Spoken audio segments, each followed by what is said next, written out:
ঢাকার ফুসফুস খ্যাত জলাভূমিগুলো দখল হয়ে পরিণত হচ্ছে কনক্রিটের জঙ্গলে।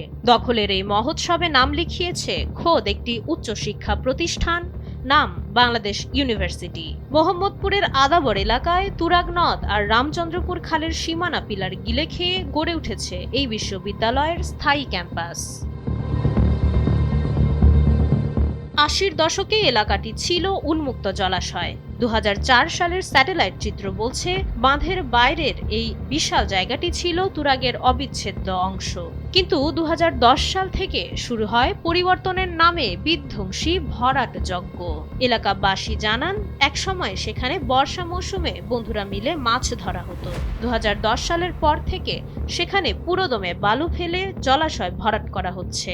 প্রাকৃতিক জলাধার দখল করেই আজ দাঁড়িয়ে আছে বিশ্ববিদ্যালয়ের সীমানা প্রাচীর।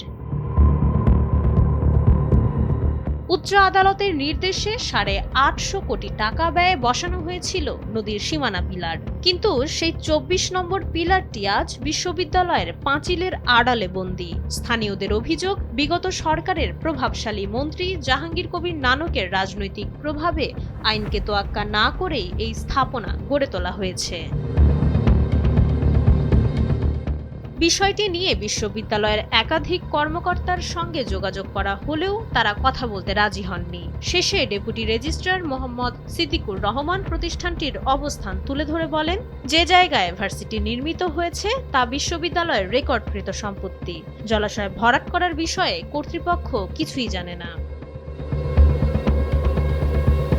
পরিবেশ সংরক্ষণ আইন ১৯৯৫ ও জলাভূমি সংরক্ষণ আইন ২০০০ অনুযায়ী জলাশয়ের শ্রেণী পরিবর্তন দণ্ডনীয় অপরাধ। পরিবেশবিদরা বলছেন, প্রয়োজনীয় ছাড়পত্র ছাড়াই এই ভরাট কার্যক্রম চালানো হয়েছে। সংশ্লিষ্ট কর্তৃপক্ষের নীরবতা ও নজরদারির অভাবে রাজধানীর অন্যতম গুরুত্বপূর্ণ পানি নিষ্কাশন পথটি আজ রুদ্ধ। খাল পুনরুদ্ধারে প্রয়োজনীয় আইনি ব্যবস্থা নেওয়ার কথা জানিয়েছেন পরিবেশ উপদেষ্টা সৈয়দা রিজওয়ানা হাসান। যে কোনো আইনি বাধা দূর করে দ্রুতই উদ্ধার কার্যক্রম শুরু করা হবে বলে জানান তিনি। তার মতে, ঢাকার জলাবদ্ধতা নিরসনে ইতোমধ্যে অনেকগুলো খাল পুনঃখনন করা হয়েছে এবং এই ধারা অব্যাহত রাখতে সিটি কর্পোরেশন কর্তৃক যথাযথ পদক্ষেপ নেওয়া হবে বলেও আশা করছেন তিনি। প্রকৃতি ধ্বংস করে গড়ে ওঠা শিক্ষা কি আদৌ টেকসই? প্রশাসনের নির্লিপ্ততা আর পরিবেশবাদীদের আন্দোলনের মুখে এখন দেখার বিষয়, কোন দিকে যাচ্ছে বাংলাদেশ ইউনিভার্সিটির ভবিষ্যৎ। মাইশা মালিহা, সময়ের আলো।